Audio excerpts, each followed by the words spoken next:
Here we are. My name's Deaunte Damper. My pronouns are he, him, his, and welcome to We Live in Color.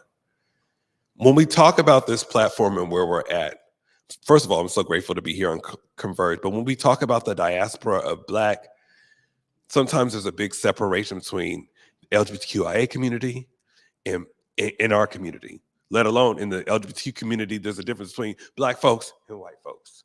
Here, we're gonna bring it full circle. I'm so happy to be here on this platform because now community will be able to build their own table.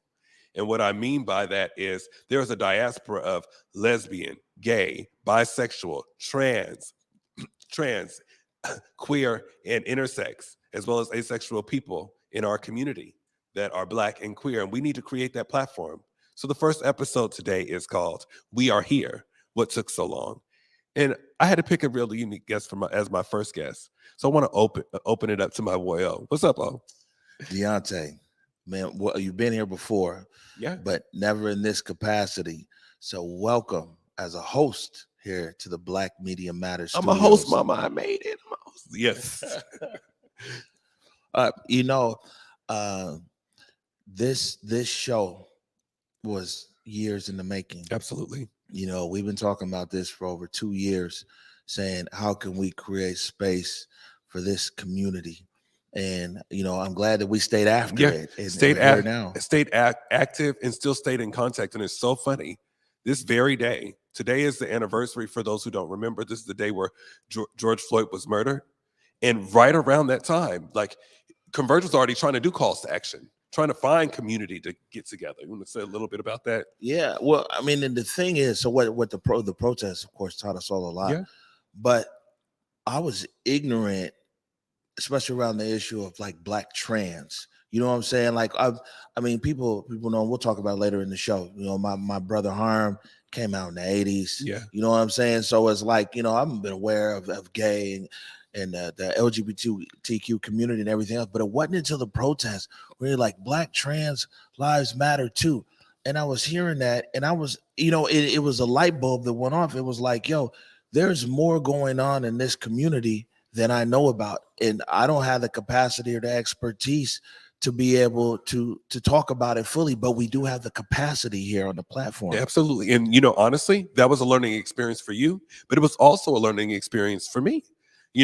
As a gay queer person, gay man in community, sometimes, like in my community, sometimes we're not thinking about the safety of other sectors of our community. So I'm talking about our women and those who identify as and our trans community members and non-binary people. We needed to figure out what that safe space looked like. So it took those type of learning experience, humbling ourselves to even look and see what that looks like for our community.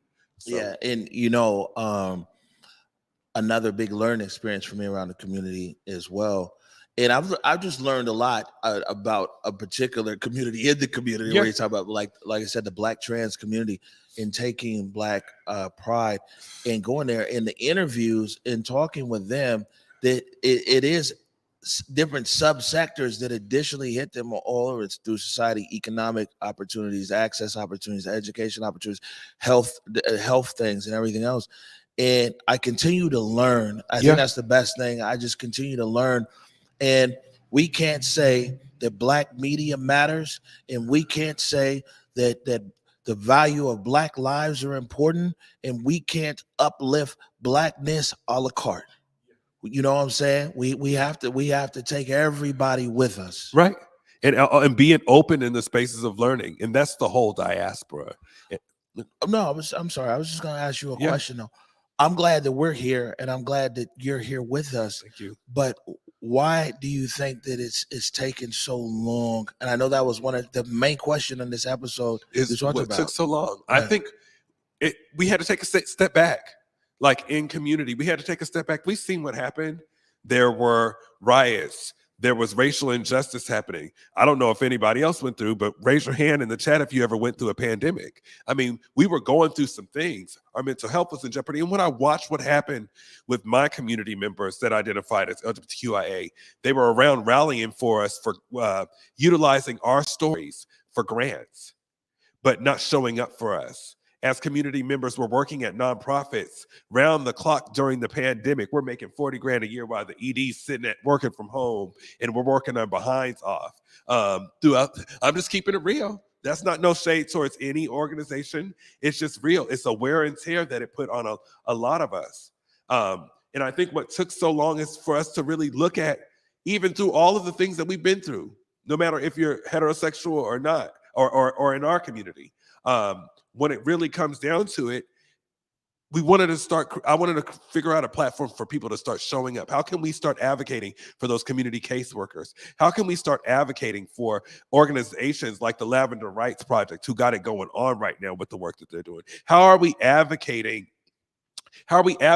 for our Black lesbian women in our community who could constantly go overlooked in their spaces of advocacy work? And let's not even get on our trans women, men, and non-binary people in community who are tokenized but not put in the spaces of safety.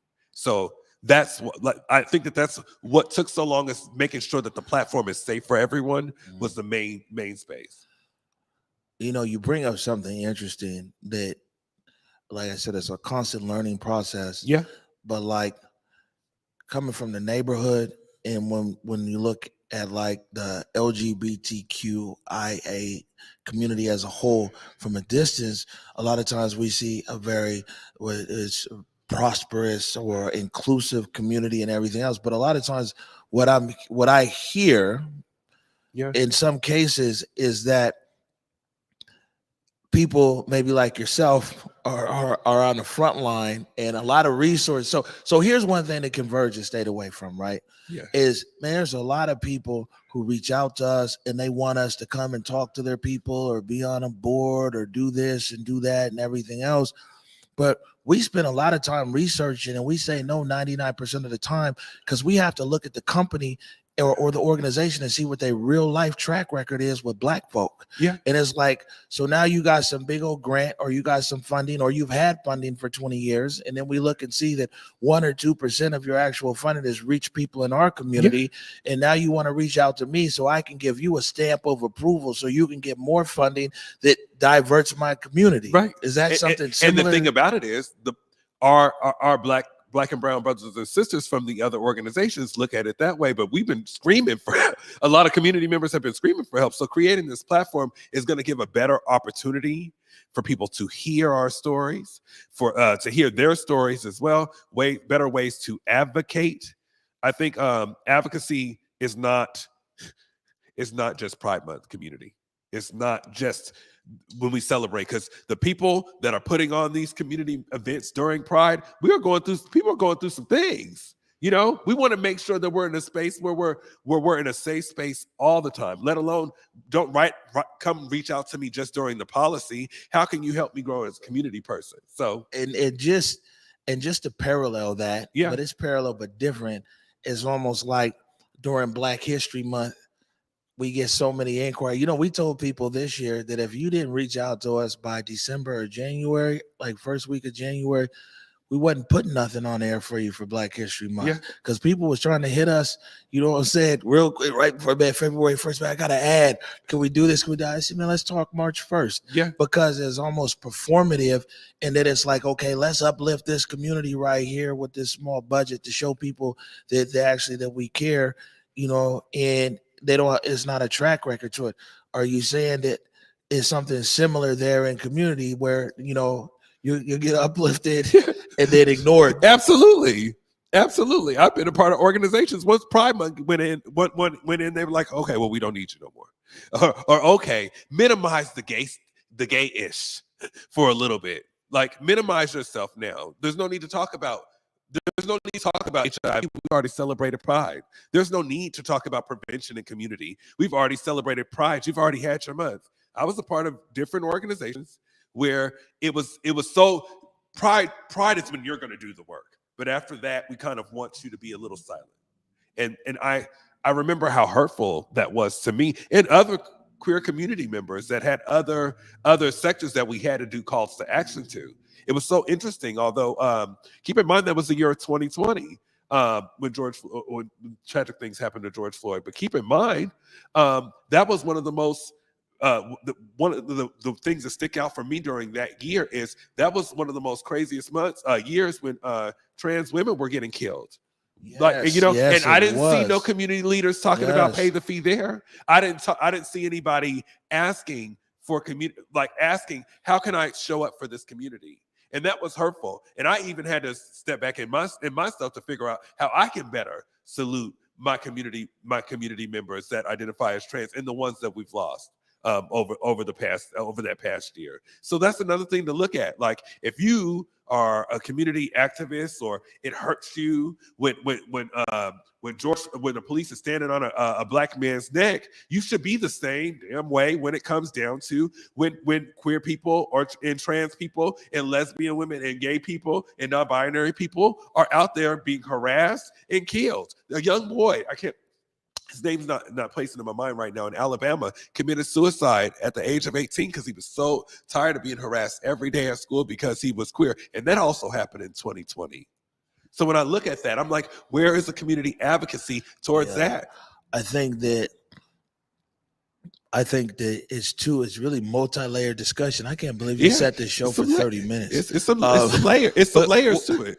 Well, because one thing that I hear you saying for sure is that within our black community, let's just be clear. Yeah. What I hear you saying is in our black community as well, we've been a la carte on what Black Lives Matter. Absolutely. And that's not all right. You know what I'm saying? And we can't sit there in our community, for one, before we even look at how these other communities is doing us in an even bigger way, but we can't in our own community say that your Black life matters because you're straight, but now it becomes, oh, well, he was gay or they was trans. And so we cannot marginalize the value of a life based upon our orientation. And that's not okay in our community or any community. Yeah. And the main thing about it is we just need community members to unlearn the behavior. There's a lot of homophobic and transphobic undertones while working with some of these organizations. But the main thing about it is, and why this platform is here, when we are saying we live in color, we Black first. That's the one. Two, there's a lot that community has to unlearn in the areas when it comes to homophobia, transphobia, religion, and that'll be in episode 2, where we're going to have to show people why we live in color and how we live in color. Right now, we'll just go to a break. Right now, you're watching We Live in Color. Everyone's invited to the prom. From the creators of the Book of Mormon, Elf, and The Drowsy Chaperone, The Prom is a musical comedy about big Broadway stars on a mission to change the world and the love they discover that unites them all.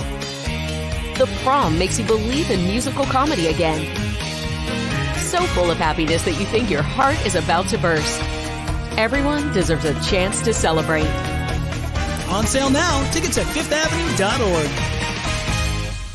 As a non-binary Black femme, a lot of my identity is rooted in body. Once the vaccine was introduced, it was really difficult to think in terms of safety as well as autonomy. As a Black American, the relationship with government is very complicated. It's hard to trust. A lot of these conspiracies are really impacting people making a decision, especially with Black folks, to be clear about what we're doing. I think it's just a well-rounded conversation to see what's best for us.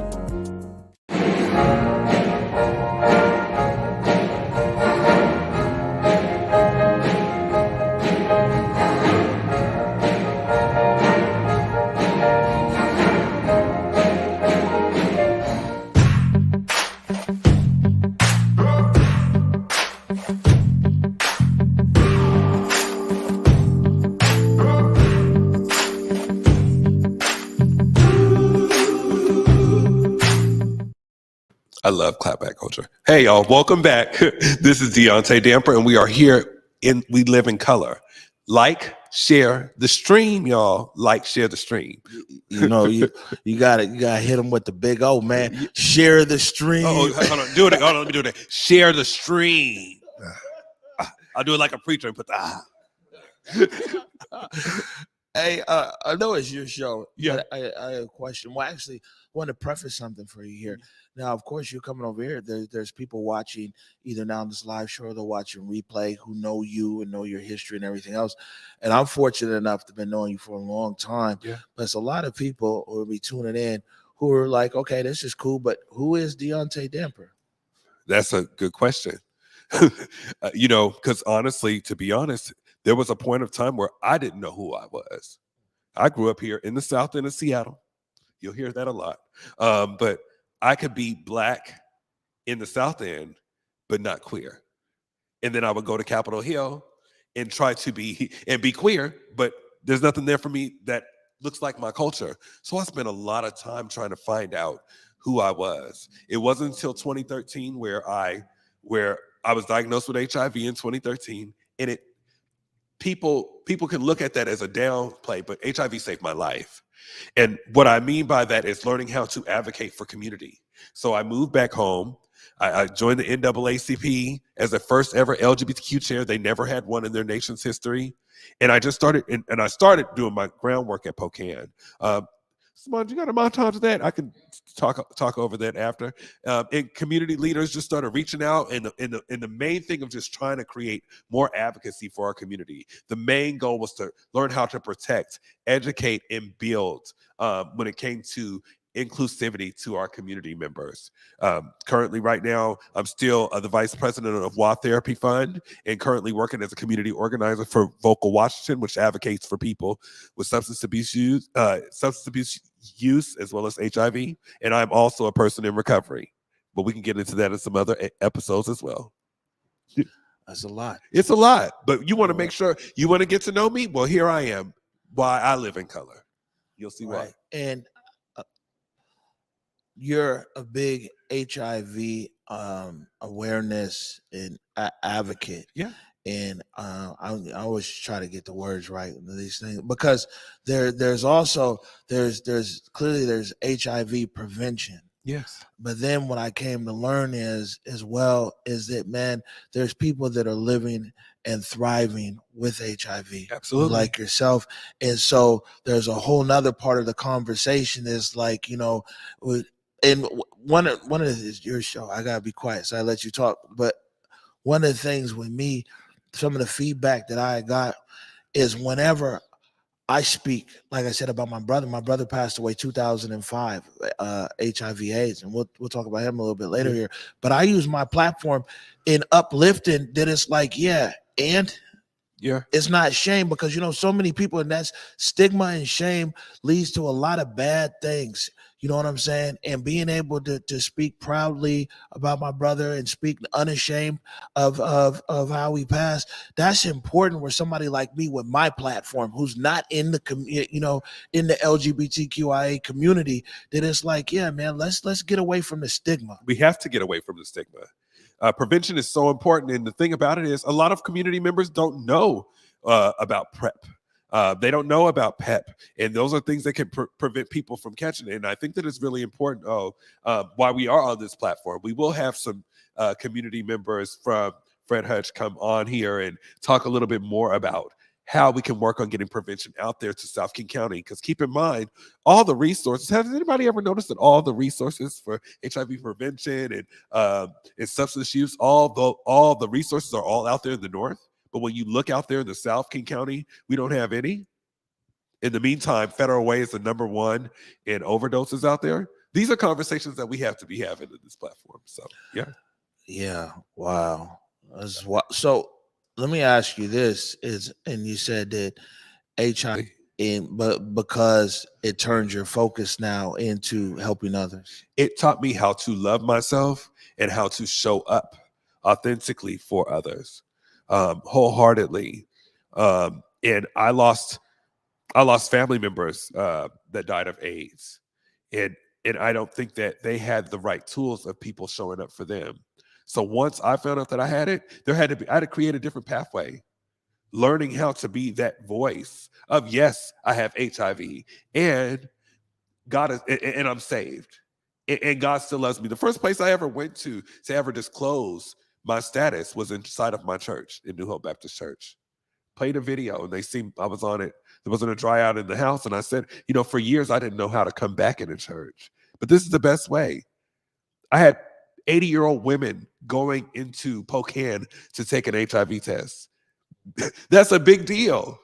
That community voices matter. And at the end of the day, my life matters. And I think that was the one thing that I really just appreciated about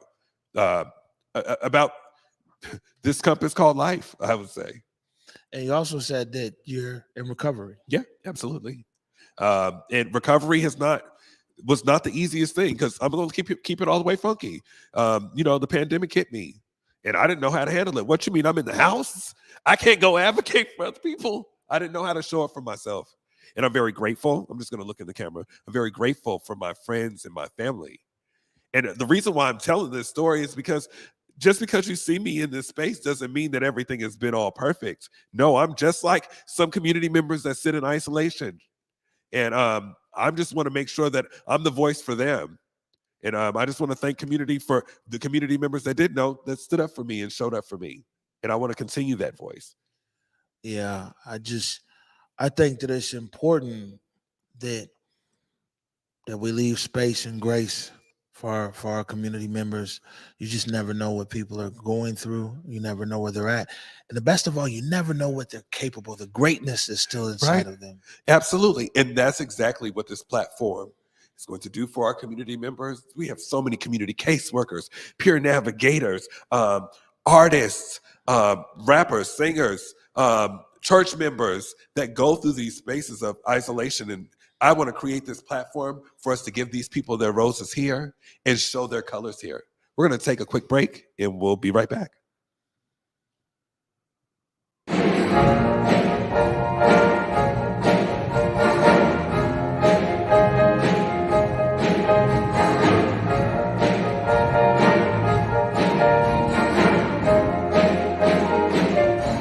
Everyone's invited to the prom.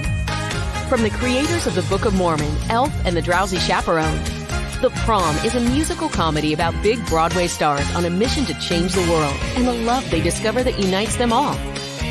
The Prom makes you believe in musical comedy again. So full of happiness that you think your heart is about to burst. Everyone deserves a chance to celebrate. On sale now. Tickets at fifthavenue.org. Hey there, it's Trey Holiday.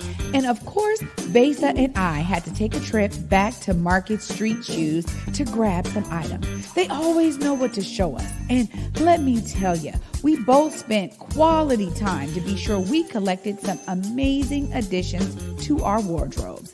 They have some of the most unique bags, shoes, and accessories. I mean, the whole shebang.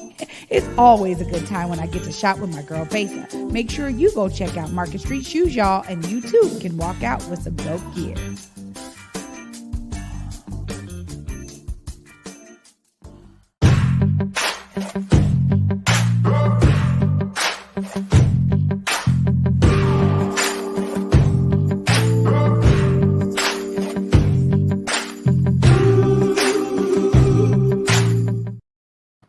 Welcome back, everyone, to We Live in Color. I am Deaunte Damper, your host. Now, this is probably going to be my favorite part of each episode, so I want to share it with you if that's okay. You know, we are all not standing here by chance. Some of us that live in color have their gay mother, their gay daddy, or community leader that helped pave the way. So to end each episode, I will be asking a guest to share who assisted them with living in color. And today we're going to start with Reverend Gwen Hall. Now, Reverend Gwen Hall was around here during the 90s in the middle of the pandemic that's still going on called HIV. Marrying same-sex couples when it wasn't, when it quote unquote wasn't legal.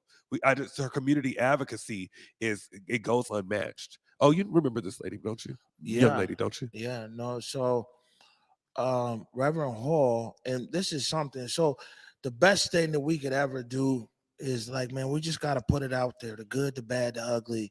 And that's the best way to move past it. And it's good that you, like you said, you're able to get into your church and that was part of your basically your rebirth of things. It wasn't always like that in our community here in Seattle and Black communities across America.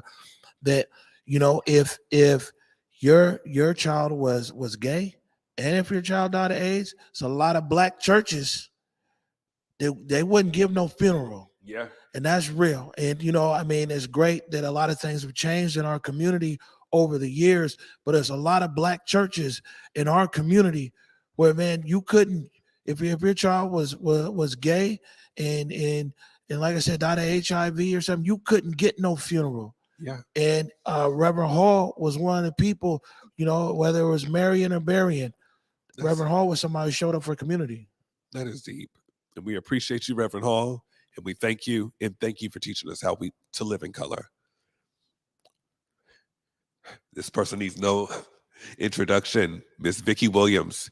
Vicky Williams was one of the matriarchs of starting ProCan, as well as advocating after programs called Brother to Brother and Sister to Sister. Also, Vicky owned Lim's Bookstore, which is still alive and thriving today. They still do community events. Vicky Williams, we could not do it without you. Thank you for helping us live in color. Next, we have Cabbie Mitchell III. Cabbie Mitchell was in the spaces of arts. When we talk about arts, we talk about PNB. Wasn't he the first? So Cabbie Mitchell was the very first Black dancer at the Pacific Northwest Ballet. And let's not forget, remember Black Nativity? He helped choreograph Black Nativity. And shout out to Leah LaBelle, RIP, who is a great ally to our community. So when I think about Black Nativity, she's one of the people I think about in that space. So Cabbie, for the work that you do, the work that you've done in community, while we have so many now, we have so many Black dancers out there in PNB. Shout out Amanda. We want to thank you for helping us live in color.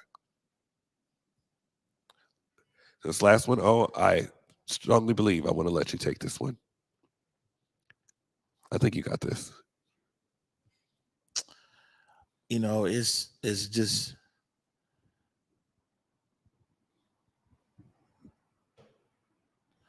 can't be crying too much on air, man.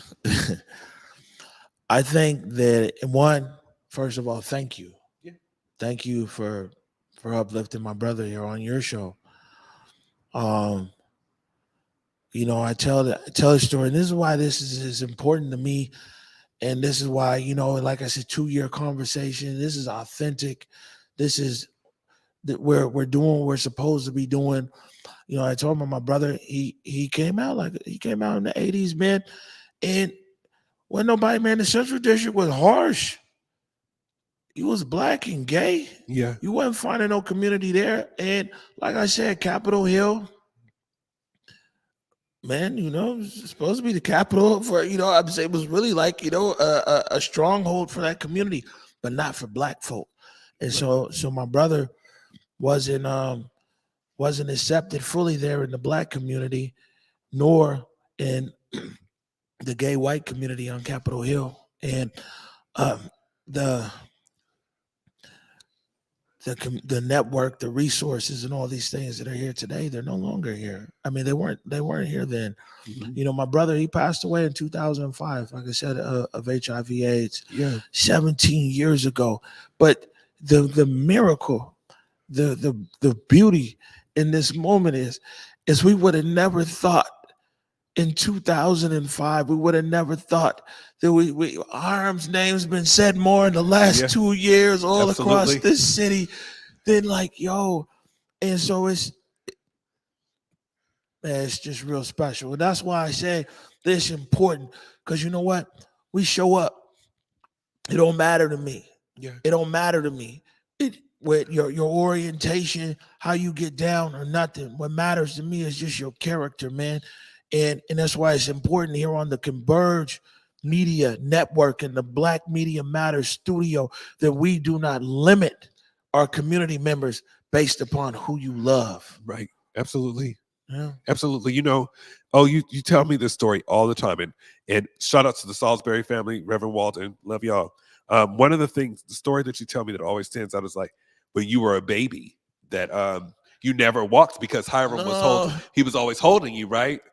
And it's so funny because now he may not be here in the flesh, but you are holding him up as you are walking through your path, and not just you, your mother. Like it just watching y'all hold him up is just a whole full circle. So I appreciate y'all sharing him with community, and we will continue to lift his name up in this community.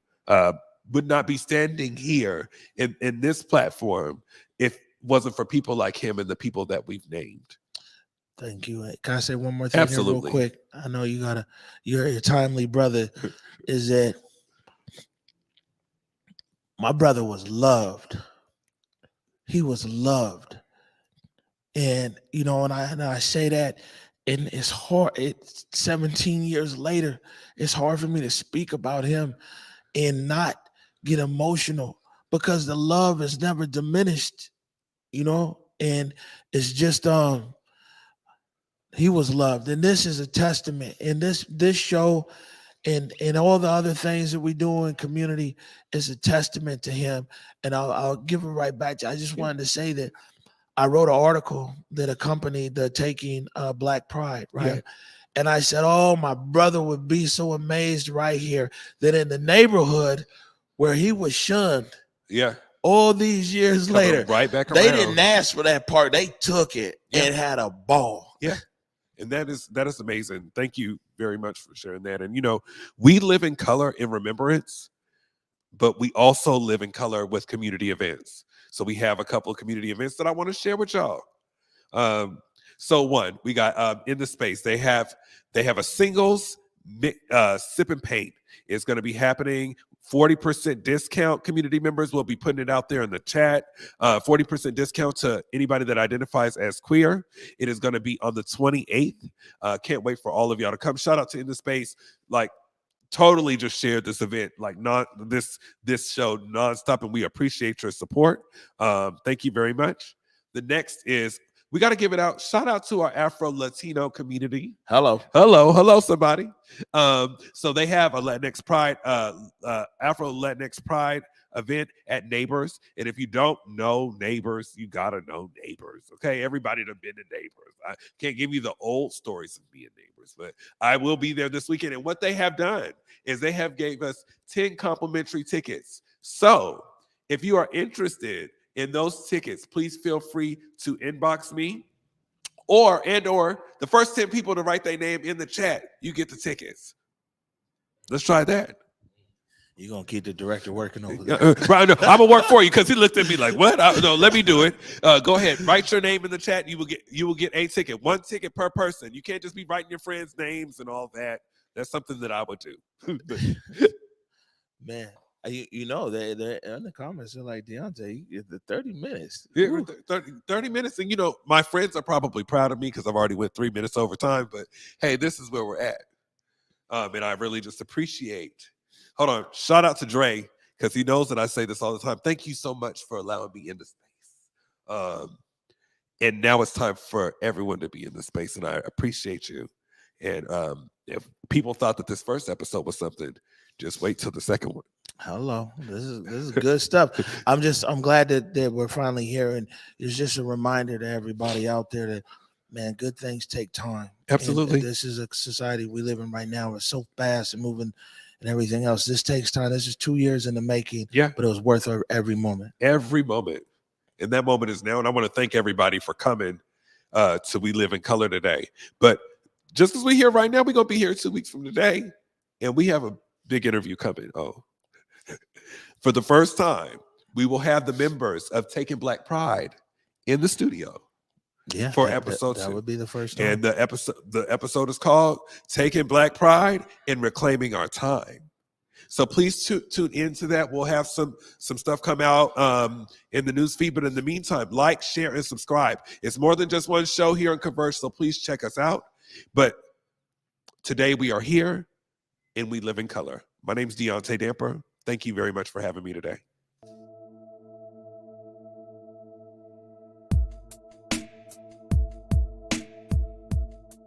Converge Media produces culturally relevant content for Black and urban audiences.